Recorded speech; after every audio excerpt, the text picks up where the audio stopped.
साथियों, last year आपको याद होगा देश भर के अंदर तो ये केस बहुत ज़्यादा फेमस हुआ ही था, और उससे ज़्यादा फेमस हुआ था यूपीएससी एस्पिरेंट्स की फील्ड में इनका केस, जो कि पूजा खेडकर जी हैं। ये कौन है? ये अब आज के टाइम पे कहें तो एक्स आईएएस ट्रेनी हो गई।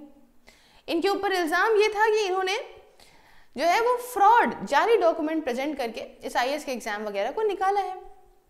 आज सुप्रीम कोर्ट ने ये बात कह दी कि भाई साहब, ये कोई टेररिस्ट थोड़ी ना है, ये कोई ऐसा कुछ ड्रग माफिया थोड़ी ना है जो इनको बेल नहीं दी जा रही है। जानेंगे इस लेक्चर के अंदर कि कहानी कहाँ से शुरू हुई थी और अभी क्या डिसीजन है और क्या एथिकल सवाल उठाता है इनका इस तरीके से बेल वगैरह पाना। नमस्कार साथियों, स्वागत है आप सभी का मेरे चैनल सिर्फ आईएएस में, और मैं प्रसन्ना आज आपको बताने वाली हूँ कि एक्चुअली में क्या केस था इनका और सुप्रीम कोर्ट ने इस पे क्या हाल ही में डिसीजन दिया।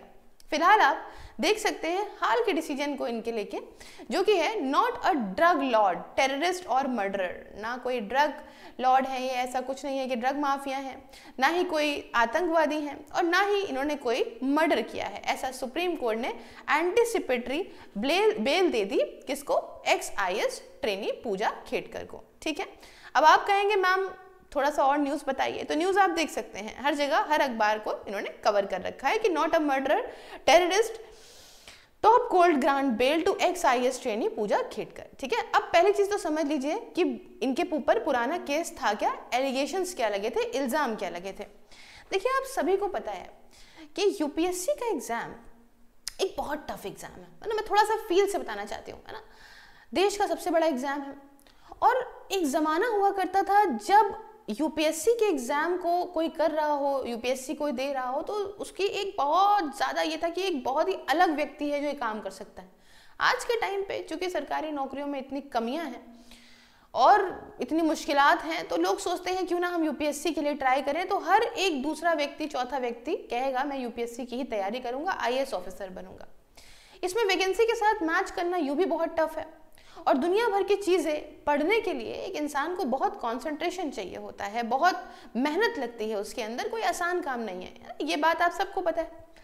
अब ऐसे केस में अगर कोई फ्रॉड के माध्यम से इस पोस्ट को पा ले तो ऑब्वियस सी बात है कि जो एक मेहनत करा हुआ व्यक्ति है उसके लिए बहुत ही चुभन भरी बात हो जाएगी। यही केस सामने निकल के आता है पूजा खेडकर का। इनके ऊपर इल्जाम ये लगते हैं कि इन्होंने बहुत तरह के फेक सर्टिफिकेट दिए हैं यूपीएससी को। जैसे एक इनका ओबीसी सर्टिफिकेट है। ओबीसी सर्टिफिकेट में क्या होता है कि एज, मतलब जो आपका अदर बैकवर्ड क्लासेस के तहत एज रिलैक्सेशन मिलता है। इसमें आप एग्जाम 36 साल तक दे सकते हो। लेकिन जब बाद में पता चलता है तो इस बात का पता चलता है कि इनके पिताजी ऑलरेडी एक ऑफिसर रहे हैं और इसमें इनके पास संपत्ति करीब 40 करोड़ रुपए तक की है। तो ऐसा कैसे हो सकता है कि कोई इतना अमीर आदमी, ये तो नॉन क्रीमी लेयर में आएगा ही नहीं ना, क्रीमी लेयर का मामला है ये, तो ऐसे लोगों को हम रिजर्वेशन क्यों ही प्रोवाइड कर रहे हैं। तो इस तरीके से इन्होंने जाली डॉक्यूमेंट ओबीसी के दिए। उसके अलावा इनके पास बहुत पैसा था, अलग अलग प्रकार से इन्होंने डिफरेंट नेम आइडेंटिटीज का यूज़ करा एक्सीड करने के लिए परमिसिबल नंबर ऑफ अटेम्प्ट को, जैसे मैंने आपको बताया ये जो आपका सर्टिफिकेट वगैरह देके।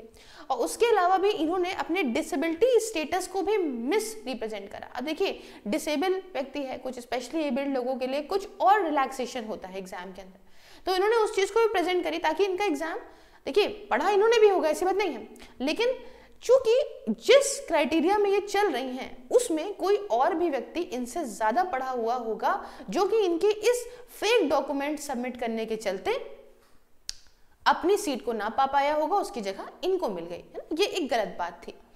तो इन पे ये था कि फोर्जिंग डॉक्यूमेंट करे हैं, ओबीसी कोटा का मिसयूज करा है, और उस समय जब ये सब बात आई तो दिल्ली की पुलिस ने अपोज करा, बेल इनको नहीं देंगे हम, है ना। इनके खिलाफ यहाँ केस वेस चला, अरेस्ट वारंट जारी हो गया। अब इसमें अभी क्या हुआ है कि सुप्रीम कोर्ट ने बुधवार को ग्रांट कर दी anticipatory bail former Indian administrative service की ट्रेनिंग ऑफिसर पूजा खेडकर को। इन पे इल्जाम जो था वो मैंने आपको बता दिया। अब इनका क्या था? इनका ये भी था कि मिसयूज कराया है इन्होंने नॉन क्रीमी लेयर कोटा को टू गेन एलिजिबिलिटी फॉर 2022 का सिविल सर्विस एग्जामिनेशन इन्होंने दिया था। ठीक, चलिए ये भी बात सही है। अब उसके बाद इल्जाम क्या निकला, मतलब इनको क्या सजा मिली थी उस समय? तो यूपीएससी ने इनका सिलेक्शन जो है, जब प्रॉपर पता लगा कि ये गलत है, इन्होंने गलत किया है, तो इन्होंने फोर्ज करे हैं डॉक्यूमेंट, तो इनका क्या करा, इनका जो यूपीएससी का इनका सिलेक्शन था वो कैंसिल कर दिया। ये भी कह दिया कि आप जिंदगी भर लाइफ टाइम इस प्रेस्टिजियस यूपीएससी एग्जाम में नहीं बैठ सकती हैं, बैठने से रोक दिया। और यहाँ पे 1 महीने के बाद ही सेंटर ने इनको इनकी सारी जो भी ड्यूटीज थी इनसे हटा दिया, कहा अब आपसे कोई मतलब इन चीज का नहीं है। अभी मैं सुप्रीम कोर्ट के डिसीजन पे आऊंगी, लेकिन थोड़ा सा और समझाती हूँ कि सब केसेस सामने इनके कैसे आए। अच्छा खासा चल रहा था, सिलेक्शन हो गया, सब कुछ हो गया, तो आखिरकार ऐसा क्या हो गया जो इनके पकड़ी गई। देखिए पकड़ी क्यों गई, क्योंकि जून लास्ट ईयर की बात है कि जब पुणे कलेक्टर सुहास दिवासे ने एक लेटर भेजा महाराष्ट्र के चीफ सेक्रेटरी सुजाता सोनिक को, डिटेल करा, इसमें ट्रेनिंग ऑफिसर पूजा खेड़कर की डिमांड थी कि हमको आप एक कार प्रोवाइड करिए, स्टाफ प्रोवाइड करिए, ऑफिस प्रोवाइड करिए। इसके साथ इन्होंने अपनी पर्सनल शायद ऑडी कार थी, उसके अंदर इन्होंने जो है वो नीली बत्ती भी लगा ली, है ना। तो इसी के चलते खेड़कर को ट्रांसफर कर दिया गया उस समय वासिम में। उसकी जल्द ही बाद ही खेड़कर का सिलेक्शन प्रोसेस स्क्रूटनी में आ गया, देख रेख होने लगी कि आखिरकार इनको सिलेक्ट कैसे किया गया है। और जैसे ही यहाँ पे पता चला, देखिए होता क्या है कि जब आप ऐसी किसी हरकत से हाईलाइट हो जाते हो तो फिर आपका बैकग्राउंड चेक होता ही होता है। कहते नहीं है चुपचाप बैठे रहो शांति से, अगर कुछ गड़बड़ सड़बड़ करके आए हो तो। लेकिन इनको रुतबा दिखाना था, इनको दिखाना था कि ठसका दिखाना था कि मैं IAS ऑफिसर बन गई हूँ, मैं तो सब मेरे नीचे हैं, मैं सबसे ऊपर हूँ। तो इसमें इनके ऊपर जब पता चलता है कि इन्होंने डॉक्यूमेंट फोर्ज बनाए हैं रिलैक्सेशन लेने के लिए एज में OBC कोटा के तहत और पर्सन्स विद डिसेबिलिटी कोटा के तहत इन्होंने चीजें फायदा उठाया है, बाद में सब कुछ सामने आया और एक्स महाराष्ट्र गवर्नर ऑफिसर, यहाँ पे इनके जो फादर थे वो एक्स महाराष्ट्र गवर्नर ऑफिसर थे, उनके पास प्रॉपर्टी 40 करोड़ रुपए तक की थी और इससे ये नॉन क्रीमी लेयर के लिए नॉन एलिजिबल हो जाती हैं। तो इन्होंने कैसे OBC का कोटा अवेल कर दिया, ठीक है। तो ये सब केसेस इन पे चल रहे थे और ये मामला चल रहा था। लेकिन अभी क्या हुआ कि जब ये सब बेल वेल की बात आई तो यहाँ और ऊपर गई, ये हाई कोर्ट में अपील करती, सुप्रीम कोर्ट में जाती हैं। तो यहाँ पे सुप्रीम कोर्ट का डिसीजन जो निकल के आता है वो निकल के आता है कि हम इनको बेल देते हैं। अच्छा पहले समझ लीजिए कि बेल जो बात हो रही है जिस बेल की, वो एंटीसिपेटरी बेल है। एंटीसिपेटरी बेल क्या होती है पहले समझ लीजिएगा। ऐसे मान लीजिए कि FIR लॉन्च हो गई आपके खिलाफ, ठीक है, और ऐसे केस में हुई है जहां पे आपने नॉन बेलेबल ऑफेंस किया है ना, कि मतलब आपकी बेल नहीं हो सकती। तो जिस व्यक्ति के खिलाफ अरेस्ट वारंट यहाँ जारी हुआ है वो तुरंत ही यहाँ अप्लाई कर सकता है एंटीसिपेटरी बेल के लिए। एंटीसिपेटरी बेल में क्या होता है, एंटीसिपेटरी बेल में आपका रिलीज हो गया, मतलब एक इंसान की बेल हो जाएगी, तभी हो जाएगी, इशू हो जाएगी even before the person is arrested. व्यक्ति के अरेस्ट होने से पहले ही उसकी बेल हो जाएगी। आमतौर पर क्या होता है कि व्यक्ति अरेस्ट होता है उसके बाद बेल कराई जाती है उसकी। इसमें क्या है कि व्यक्ति के अरेस्ट होने से पहले ही बेल हो जाएगी, ठीक है, ये एंटीसिपेटरी बेल होती है।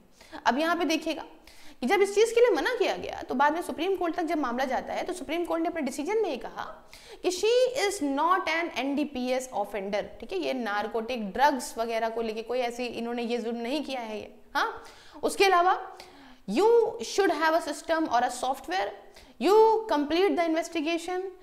इन्होंने अपना सब कुछ खो दिया है, इनकी जॉब खो गई, सब कुछ खो गया। अब ये पूरे भारत में कहीं जॉब नहीं ऐसे पा सकती हैं, सुप्रीम कोर्ट ने बात कहा और यहाँ पॉइंट आउट करा किसको, दिल्ली के हाई कोर्ट के डिसीजन को, ग्रांट बेल देने को लेके जो उसका डिसीजन था कि नहीं देना चाहिए। तो इन्होंने कहा कैसे नहीं देना चाहिए, उसने तो सब कुछ खो दिया है अपना, ऐसे तो कोई बहुत बड़ा मर्डर तो कर नहीं दिया है। और आप देखिए, ध्यान में सब कुछ देखिए, फिट केस है ये, आप ग्रांट कर दीजिए बेल और ऐसी कोई बहुत बड़ी बात नहीं है, बाकी इसके ऊपर केस चलाते रहिए, जो भी चीजें हैं वो चीजें चलती रहेंगी।